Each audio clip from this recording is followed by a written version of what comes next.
This week I wanted to talk about bulk mulch and how to buy it, how to estimate, how much you need, how to lay it out. It's a lot easier than buying it by the bag. Sometimes, just being able to shovel it and not having to throw the plastic away and all that. So again, just kind of go through that and show you how to do it for your house.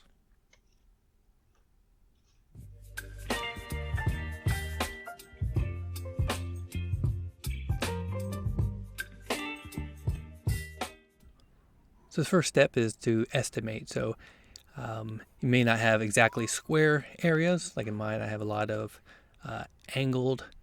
And so the first thing I do is kind of go a little bit at a time. So for example, I got this area that's angled.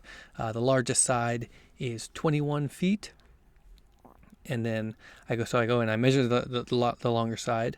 And then I go to the shorter side and get that. What I'm trying to do is find out the max and the minimum and kind of find an average. So what I do is essentially get an average measurement for that diagonal, and then I kind of estimate that it's a rectangle. So you can see I went 9 on one side, 12 on the 4 and 9, and I kind of just estimated it should be about 8 or 9, and I found kind of the middle area, it was 9, so I went ahead with that. So I just said on average it would be about 9 feet wide, and then I get the length. And so again, I'm trying to find a rectangle. So here it's about 21. I kind of go over a little bit just to kind of go over, so I have extra to make sure I'm not underestimating. So again, I have a 21 by 9 rectangle for this area to estimate. So, and then I wanted about 3 inches. That's usually the average. So I'm trying to get all the measurements in feet. So 3 inches is about 1/4 of a foot, or 0.25. So to estimate how much I need there, I do 21 times 9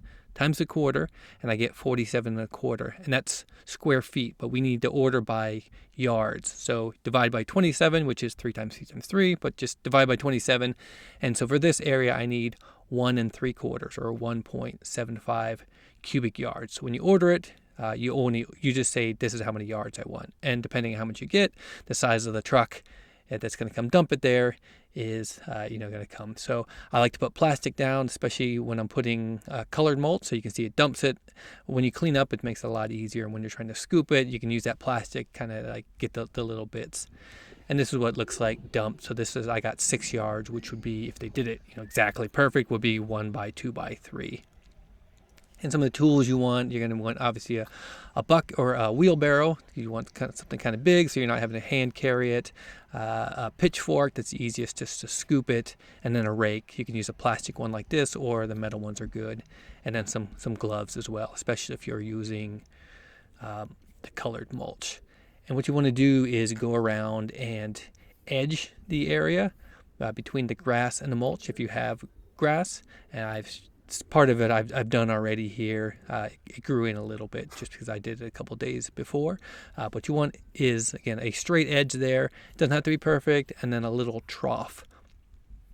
So you should be able to see here as I go to the side, there's a little trough. And what that does is it holds the mulch down in there. So anything on an angle, because if you have a raised bed, so it doesn't all slide down there. So the easiest is with a straight shovel like this, and just kind of just edge it a little bit. Depending on how long it's been, you might be a little bit more extra work, but again, you just want to edge it and get a little bit of a little gully in between the grass and the bed, or whatever you're doing. So you can see here I've done as I mentioned, it was a couple days ago that I did this, and so the grass grew in a little bit, or it's a little bit long, but you see there's a little gully. Even where I have ground cover like this, I like to have a little gully there just to separate, so that the grass, have a way of separating the grass from the garden area. Then you want to go into the existing and get all the weeds out, anything that's there. I still had to do a little bit more here, but you want to kind of, again, clear all that out, so that you want to do all this prep work before you actually get the mulch, so that you're ready to go. Anywhere you have like loose rocks, where I have some here, I like to put some plywood down. But again, I kind of like to do this beforehand. And then clear out junk. He's always got toys, I don't know, pots, again, more toys, some soil, potting mix, things like that. But again, do all this beforehand, so especially before it gets dumped and blocks your driveway, or it rains and it just makes a mess. It's easy to just have it ready to go, so that all you're doing is shoveling out. And depending on how hot it is, a good bottle of water, a couple bottles, especially since you're going to be out there for a couple hours, depending on how long you have to be. As I mentioned, this is colored mulch, so just kind of showing you on this paper. It has a dye in it, obviously. So this will. That's why you want to have gloves and cover your driveway, cover anything, because especially when it rains, you might get a little bit. So I like to have some old gloves, just ones that I'm probably not going to use again. You can see these ones have some holes in the finger, and that you'll see that come back later. But again, I wouldn't use some brand new gloves because they're going to get be messed up. So what I like to do is just dump it where I'm going to use it. And I usually bring a couple barrels or wheelbarrows full, not just one at a time. Go back and forth. It kind of saves time. So I'm gonna, and I also don't like walking on it and kind of patting it down, especially if you went over it a couple times. So here I'm dumping a second pile, and again I just kind of like, you'll get the handle of it, just how much you need for the certain area, not all into one area, and that way you can just kind of push it loosely out. You don't want to push it up too high against your house. I actually had enough from last year of the mulch, so I don't need to do it really thick. But you can see I kind of push it into the trees, under the trees. Some areas a little bit hard to get on. Or if you have like a low cover, you can kind of just pick it up with two hands and toss the piles underneath there, and just kind of work it in.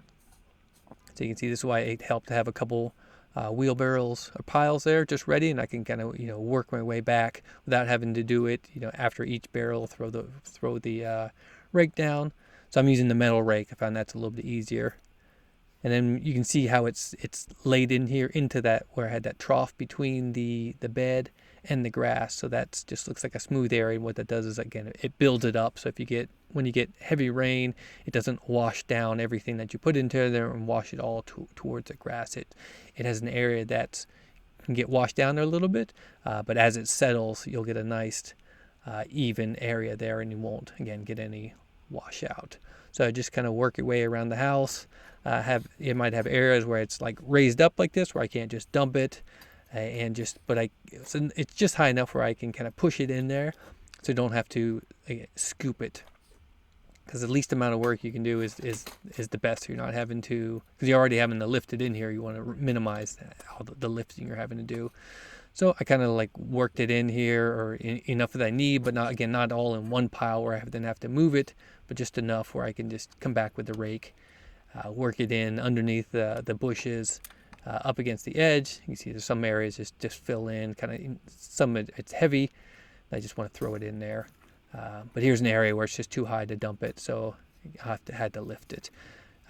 This area actually has a French drain, where you can see kind of the drain and the rocks there, so I didn't want to fill in everything, so I'm just trying to scoop it in the back underneath the cover where there's some raw soil where the weeds can grow. So just kind of working it in under the trees. If there's, if it's shade, if it's dense, you're probably not going to need it, but any of these areas that have soil that are going to get sun, weeds will find their way into it. So I just try to cover up as much as possible. And you're just going to have to kind of figure it out. So some of these bushes might be a little bit not as dense, so you fill it in there. You might have walls. Again, you can see there's different areas that I estimated. Some of these rectangles were easy to do because it's just, again, it's just, you can get two measurements. Other was rounded areas, so you're just kind of trying to find the area. I have some drains there, so I can't fill in the drain. But again, you can see I have a lot of angled areas. So what I did was just go around, add up all these. And you can see here's the what your hand would look like. And here's that one hole that was in my glove. And you can see my thumb or my middle finger was completely black. So if you didn't have gloves on, it would all look like this. And here's just a time lapse showing of my security camera. You can see it took me about 4 hours to do it, but you can see why it helps to have that plastic. So if you can see, I was slowly, as I got on the edges, I would lift it up and kind of push it into a pile, so I didn't have to constantly be leaning over, scooping it. And then as they're done, it just makes it a lot easier just to move it around, but also on the cleanup.